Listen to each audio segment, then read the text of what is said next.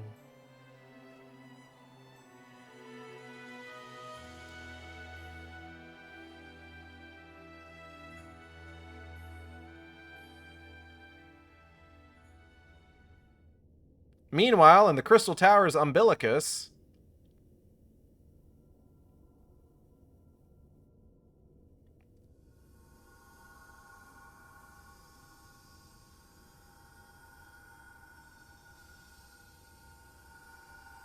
Oh, check it out. He's charging his JO crystal. No hands. That's impressive.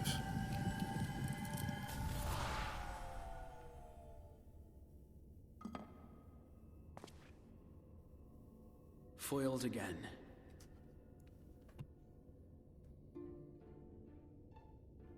If I cannot imbue the infernal thing with my power via magical means, we may need to devise a way to infuse the vessel with my blood after all. Uh-oh. Crystals.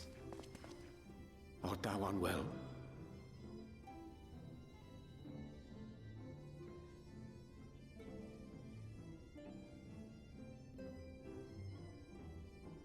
Or perhaps a brief respite? It wouldn't do to overtax yourself.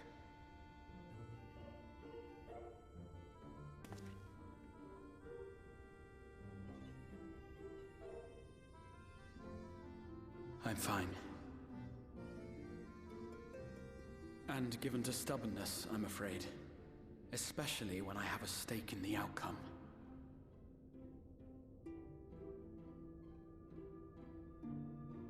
Creatively shaped butt plug X-Arc, but it needs a flare on the bottom lest it get stuck.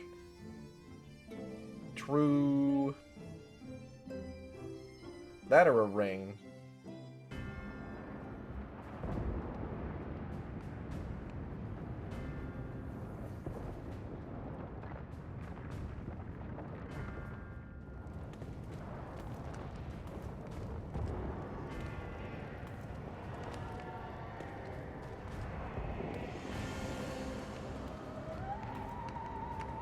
This look with the jacket and like the upper part of the chest part of the armor is actually a solid look. I don't think he keeps it.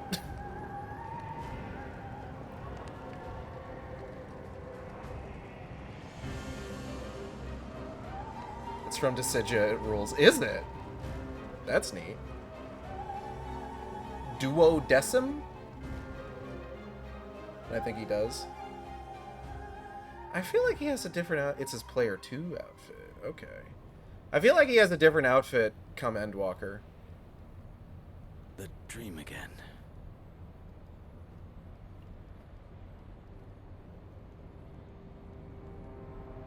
Meanwhile, in the source...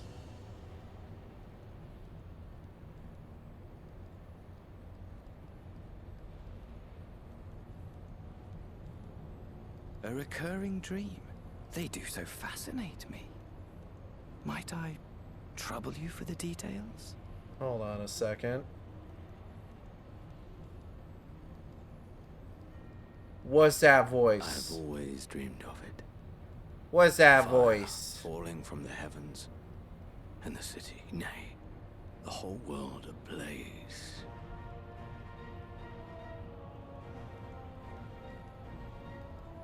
Indeed. Could Emmett Selk have found a way? Precious few possess memories of the final days. The final days?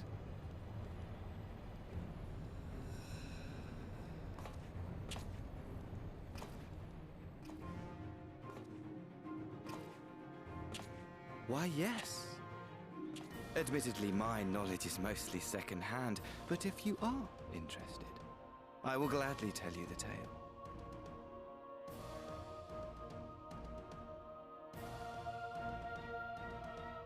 The tale of the world's end.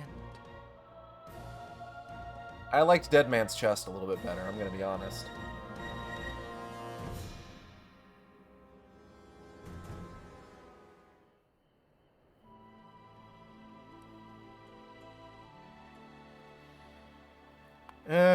Okay.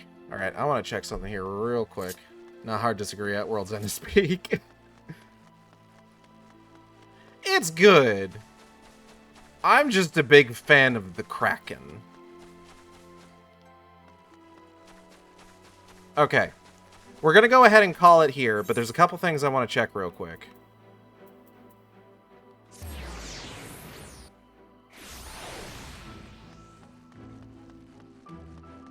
Okay, fair. At World's End is peak, except for fans of the Kraken. Listen, the fucking musical score for the Kraken is second to none. Backlog. All right, I'm gonna go ahead, put this shit on pause real quick. Oh, there she is. I need to go find that cutscene. Because I feel like I might, in fact, be taking crazy pills.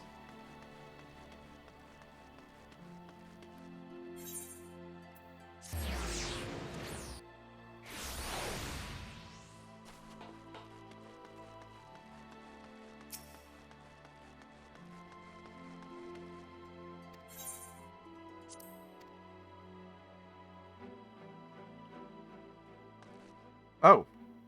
Hey, man. Don't mind me. Here we go.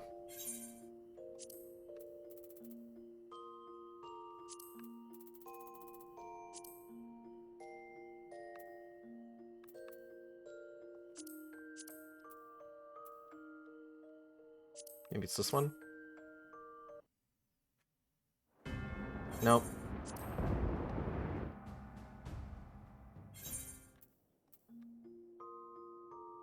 This one.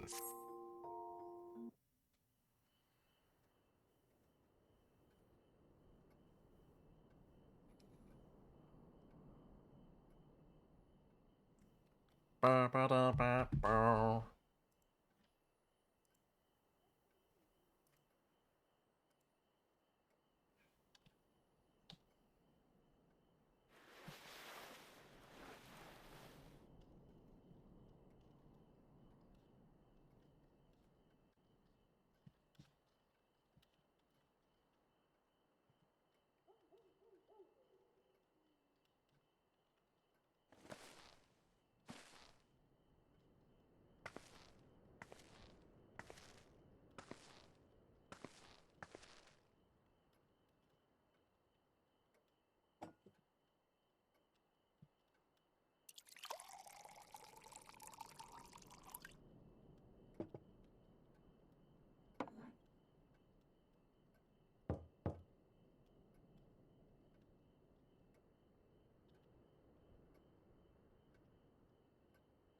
Leonard from the Wandering Stairs.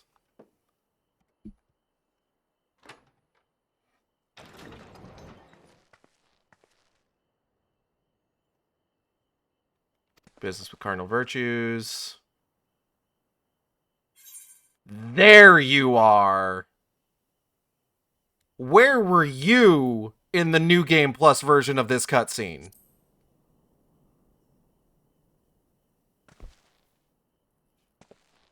Hi, Sayella.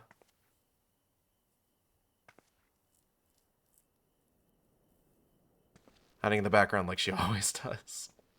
No, it's super weird that this particular version of the cutscene isn't in New Game Plus. Good evening.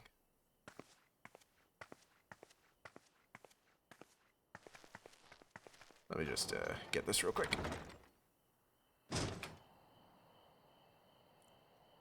Hey, I was gonna throw that open. I was in the XIV. I saw everything. That was Ardbert, and it was not. Twice now he has appeared, calling the people to arms, speaking of heroes. Bunny bunny bunny bunny bunny bunny bunny bunny bunny bun bun bunny bunny bunny bun bunny bunny bunny bun bunny bunny bunny bunny bunny bunny bunny bunny bunny bunny bun bunny bunny bunny bun bunny. I knew this day might come. Ardbert never did reappear as a virtue. But to see his flesh stolen by the selfsame Ascian that made mock of their sacrifice.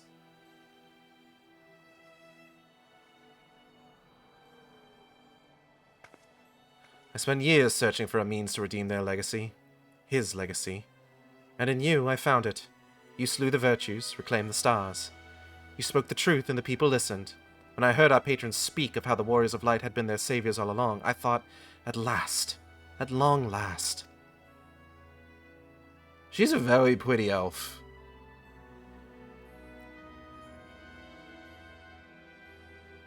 I was a fool.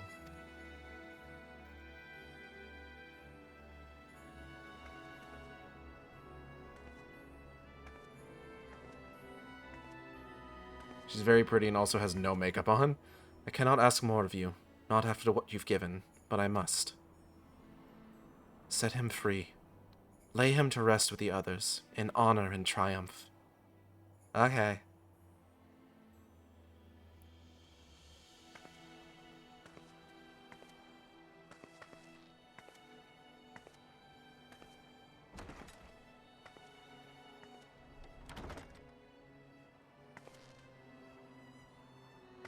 I prefer the Ciela version of this cutscene, and I like that Ciela is ostensibly one of the options. Simply because, like, she knew the guy. Like, it's gotta be fucked up for her to see this as it's happening. Like, yeah, the Lurik cutscene was fun, but in my mind, it's important that it's Ciela that you talk to.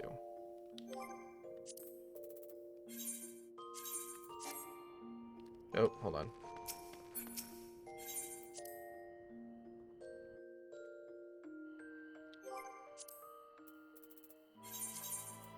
So that's going to be it for today. I want to thank everybody for coming by the stream. I hope you all had a good time. I know I did. If you enjoyed the stream, you can subscribe here on Twitch. We have special emotes for subscribers. You can also follow me on Blue Sky and Tumblr at AcidXShark, where I post all the streams as they happen. Or you can follow me on YouTube at AcidXShark, where I post all the streams after they happen. Art for the stream was, the chat blocker was done by Isaac, Knucklebone on Blue Sky, Knucklebone. Great guy, does great work. VTuber was done by Teva, who you can find on Blue Sky at Teva Meow, that's Tevameow, with rigging by V747, who you can find on Patreon. Upcoming streams. Keep an eye out on Monday for the stream schedule for the week. I don't know exactly when and what we're going to be streaming. I'm definitely going to take Tuesday off. I might take Thursday off. I would say Tuesday, we're not streaming. Thursday and Friday are a maybe. Thursday is a bigger maybe than Friday is. But we will be back next Saturday for more Shadowbunnies. So stay tuned for that. And I hope you'll I hope you'll stop by. It's not holidays, but it's almost holidays. Twoo. I do have a special stream prepared once the holidays roll around that I'm very excited for. So I hope you'll tune in for that. I don't know if it's going to be pre-Christmas or post-Christmas, so yeah.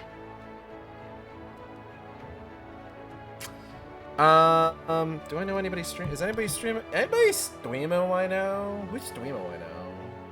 Yeah, anybody I want to wade?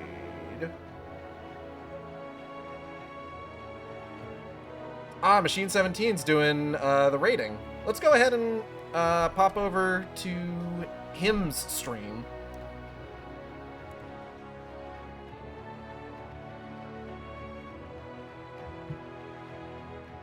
And I will see you next time on the Shark Stream.